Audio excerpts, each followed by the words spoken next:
Hi friends, welcome to our channel. Brahmamudi serial next ఎపిసోడ్లో ఏం జరగబోతోందో ఈ వీడియోలో చూసి తెలుసుకుందాం. కావ్యని నిలదీసిన ధాన్యలక్ష్మి అసలేం జరిగింది అని తెలుసుకోవడానికి ఈ వీడియోని స్కిప్ చేయకుండా ఎండ్ వరకు చూసేయండి. రాజ్ కావ్యతో ఇలా అంటూ ఉంటాడు, లోపలికి వెళ్దాం పద కళావతి, ఈ నైట్ అంతా మనం ఇక్కడే ఉండాలి. మనం వెళ్ళడానికి కారు కూడా ట్రబుల్ ఇచ్చింది కదా, ఎంతసేపు అని ఇలా రోడ్డు మీద నుంచుంటాం అని అంటాడు. అప్పుడు కావ్య, మీరు ఎన్నైనా చెప్పండి, నేను మాత్రం లోపలికి అస్సలు రాను అమ్మో అని అంటుంది. అప్పుడు రాజ్, అమ్మ మహాతల్లి, నాకు అలాంటి ఉద్దేశమే లేదు, పైగా నాకు ఇప్పుడు అంత ఓపిక కూడా లేదు, నేను చాలా టైర్డ్ అయిపోయాను, లోపలికి వెళ్ళి రెస్ట్ తీసుకుందాం అని అంటాడు. అప్పుడు కావ్య, అంతే అంటారా అని అంటుంది. అప్పుడు రాజ్, అంతే రా అని అంటాడు. అప్పుడు కావ్య, సరే పదండి అని రాజ్ కావ్యలిద్దరూ మళ్ళీ బంగ్లా లోపలికి వెళ్తారు.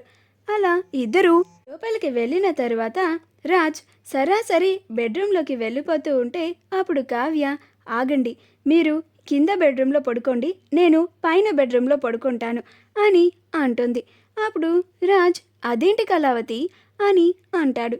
అప్పుడు కావ్య, మరి అలానే పడుకోవాలి, లేకపోతే నాకు మీ మీద అస్సలు నమ్మకంగా లేదు, ఈ బంగ్లాని చూస్తుంటే నాకు అచ్చం ఆ బూత్ బంగ్లానే కనిపిస్తోంది, అక్కడ జరిగిందే గుర్తుకు వస్తోంది అని అంటుంది. అప్పుడు రాజ్, అమ్మ మహాతల్లి, నువ్వు వెళ్ళి పడుకో అని అంటాడు. అలా రాజ్ వెళ్ళి నిద్రపోతూ ఉంటాడు. కావ్య కూడా పైన గదిలో నిద్రపోతూ ఉంటుంది. ఆ రోజు రాత్రంతా బాగా వర్షం పడి మబ్బులు ఉరుముతూ ఉంటాయి. ఆ సౌండ్లకి రాజ్ నిద్రలేస్తాడు. నిద్ర లేవగానే కిటికీల తలుపులు కొట్టుకుంటూ ఉంటాయి. అప్పుడు రాజ్ వాటిని చూసి చాలా భయపడుతూ ఉంటాడు. ఆ వర్షానికి, ఆ ఉరుములకి, ఆ కిటికీల శబ్దాలకి రాజ్కి భయమేస్తూ ఉంటుంది. పైగా రాజ్కి అప్పుడు నిద్ర కూడా పట్టదు.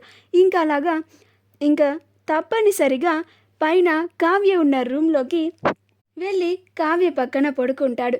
అయినా ఆ శబ్దాలకి రాజ్కి ఇంకా భయమేసి ఇంకా కావ్య దగ్గరికి వెళ్ళి కావ్యని హత్తుకొని నిద్రపోతూ ఉంటాడు. అప్పుడు కావ్య, ఎవరబ్బా అని అప్పుడు మెలకువలో చూస్తే రాజ్ ఉంటాడు. ఇదేంటండి, మీరెప్పుడొచ్చారు అని అంటోంది.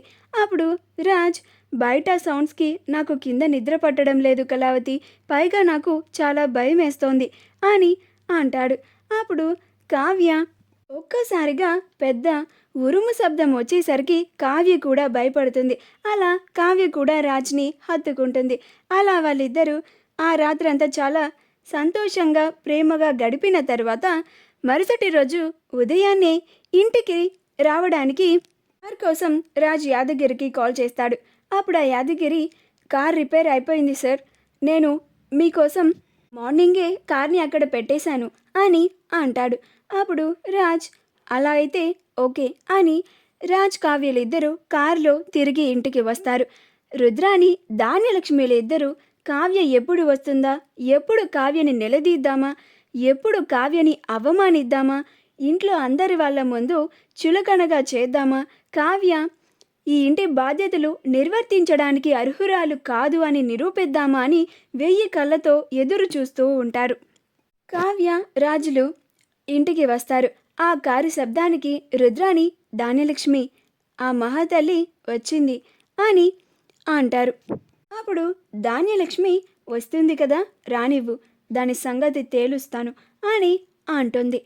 అలా రాజ్ కావ్యలు ఇద్దరు లోపలికి రాగానే ధాన్యలక్ష్మి, ఏమ్మా మహాతల్లి, నువ్వు నీ మొగుడితో కలిసి తిరగడానికి మాత్రం నీకు ఏసీ కారు కావాలి, మేము మాత్రం మాకు పని ఉండి బయటికి వెళ్ళడానికి మాత్రం మాకు కారు అవసరం లేదా?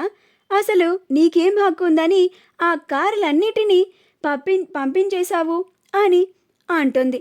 అప్పుడు కావ్య, ఆ కార్లు ఇప్పుడు ఇంట్లో ఎవరు వాడడం లేదు కదా, అవి అలానే పడి ఉంటున్నాయి, అందుకని మనకి అవసరం లేదు అని, వృధాగా ఉన్నాయి అని నేను వాటిని పంపించేశాను చిన్నత్తయ్య అని అంటుంది. అప్పుడు ధాన్యలక్ష్మి, అది వృధాగా ఉన్నాయని అవి ఎవరు చెప్పారమ్మా నీకు?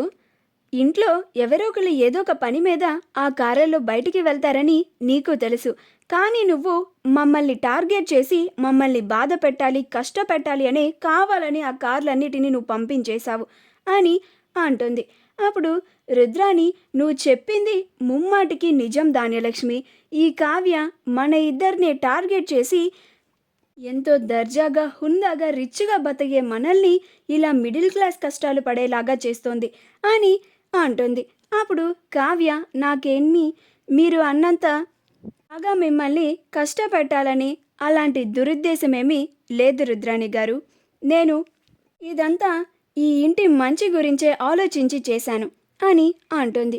అప్పుడు ధాన్యలక్ష్మి అసలు కార్లు పంపించడానికి, ఈ ఇంట్లో వంటలు ఏవి చెయ్యాలో ఏవి చేయకూడదో అని అధికారం చెలాయించడానికి, పైగా మా క్రెడిట్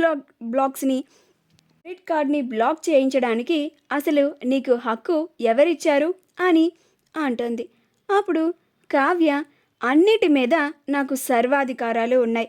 పైగా మీరు అడిగినట్లుగా నాకు హక్కు ఇచ్చింది తాతయ్య గారు. ఈ ఇంట్లో ఎలా ఉండాలో, ఏం చెయ్యాలో, ఎలా జరగాలో అన్నీ నాకు నచ్చినట్లుగానే నేను అన్నీ చేస్తాను. అలా చేసే అధికారం, హక్కు తాతయ్య గారే నాకు ఇచ్చారు. నేను చేసేది ఎవరికి నచ్చినా నచ్చకపోయినా, ఇష్టం ఉన్నా లేకున్నా అవి పాటించి తీరాల్సిందే అని అంటుంది. అప్పుడు రుద్రాణి, చూసావా అమ్మ, నీ ముందే ఎంత పొగరుగా మాట్లాడుతోందో, అసలు ఇది ఇల్లా జైలా అని అంటుంది. అప్పుడు ఇందిరాదేవి, నేను నీకు అమ్మని అని ఇప్పుడు గుర్తుకు వచ్చిందా? నా భర్త నీకు నాన్న అని ఇప్పుడు గుర్తుకు వచ్చాడా? ఇన్ని రోజులు నన్ను, నా భర్తని ఎలా సంబంధం లేని వాళ్ళలా చూసావో, ఇప్పటి నుంచి కూడా నేను నిన్ను అలానే చూడాలని అనుకుంటున్నాను. ఇప్పుడు నువ్వు చేస్తున్న ఈ గొడవకి నాకు ఎలాంటి సంబంధం లేదు. నేను ఎలాంటి పాత్రని ఈ గొడవలో పోషించాలి అని అనుకోవడం లేదు అని అంటుంది. అప్పుడు రుద్రాణి, నువ్వైనా నీ కోడల్ని నిలదీయవా పెద్దవదిన అని అంటుంది. అప్పుడు అపర్ణ, కావ్య ఏం చేసినా కానీ అన్నీ ఆలోచించే చేస్తుంది. పైగా ఈ ఇంటికి నష్టం వచ్చేది ఏది చేయదు అని అంటుంది. అప్పుడు కావ్య ఎందుకు ఇలా చేస్తోందో కావ్యతో విడిగా మాట్లాడాలి అని అపర్ణ అనుకుంటూ ఉంటుంది. ఇందిరాదేవికి కూడా కావ్యరాజులిద్దరూ కలిసి వాళ్ళ దగ్గర ఏదో దాస్తున్నారు అని అనుమానం వస్తూ ఉంటుంది. అప్పుడు ధాన్యలక్ష్మి, ఏంటక్క ఇది? అసలు ఈ మహాతల్లి గారి పద్ధతి బొద్దిగా నాకు అస్సలు నచ్చడమే లేదక్క. ఈవిడ కింద బానిసల్లాగా బతికేంత కర్మ మనకెందుకక్క అని అంటుంది. మా వీడియో కనుక మీకు నచ్చినట్లయితే లైక్ చేయండి, షేర్ చేయండి, మా ఛానల్ని సబ్స్క్రైబ్ చేసుకోండి. పక్కనే ఉన్న బెల్ ఐకాన్ని క్లిక్ చేయడం మాత్రం మర్చిపోకండి.